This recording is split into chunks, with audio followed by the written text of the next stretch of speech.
Hey guys! Welcome back to my channel! And today is an update again for the Brilliant Skin Facial Set guys na ginagamit ko. And pang ilan ko na ba ngayon? Pang 7, 8, 9, 10. Pang 11th day ko na siya or pang 11th night ko na siya na ginagamit. So, update from the last video that I posted is wala na po yung sinabi ko dito na 'di ba parang may burn, sabi ko dito na parang may tatlong dots siyang ganyan, para siyang may burn.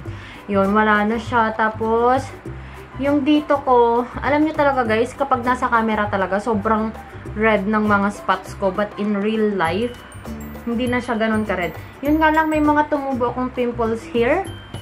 Ayan, dyan, tsaka dito. Dito, wala naman. Yung pimple ko dito guys, nawala na rin siya. Dry na rin siya. Totally dry na. Yung talagang wala nang bumalik na laman. And dito, medyo naglighten naman na. And update guys sa leeg ko, 'di ba na burn to? Parang ayan oh, parang may mga butlig-butlig. Pero actually guys, in real life, wala na. Medyo mahapdi pa rin siya actually. Lalo na kapag pinagpapawisan ako, parang mahapdi siya na makapte.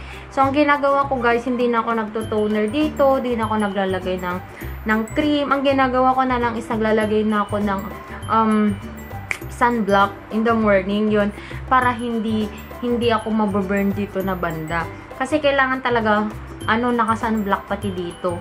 Ayan. So, yun lang guys. For the effect naman or para sa sting na sinasabi ko. Until now guys, meron pa ring sting yung sabon. Maybe it's because my skin is getting thinner. Napansin ko talaga guys, especially in the morning. Mapapansin mo talaga na nag-glow, ganyan. After mo magsabon, yung feeling or yung itsura para siyang may, alam mo yung parang glassy skin. So, yan. Yan yung update natin for today. So, gusto ko talaga dito sa side na to, guys. Mas madali kasi talagang pakinisin tong side ng mukha ko. Kahit anong gamitin ko. Pero dito, di ko alam eh. Feeling ko dahil ito sa kidney ko. Ayan. Pero meron pa rin ako mga dark spots here. Yung iba kasi, guys, na makikita mo talaga is yung mga ano ko pa nun. Yung, ano bang tawag mo dun? Basta yung, ano bang tawag doon? Tekas ba yun? Tekas ba tawag doon? May mga ganun kasi ako. But, in fairness, parang nababawasan naman or nalalighten naman yung kanyang kulay. So, yun lang guys. That's the update for today. And I'll be back on the 14th day probably. Kung wala po tayong duty. Ayan, dahil po sa COVID na yan. Hey guys! So, this is an update for the Brilliant Skin Facial Rejuvenating Facial Set. Ayan. So, pang 16th day ko na siya. Hindi ko kayo na-update nung pang 14th day ko kasi may duty ako. So, yung pang 16th ko, guys, actually, nung pang 14th, meron na to, tong pimple ko na to. Nakikita nyo?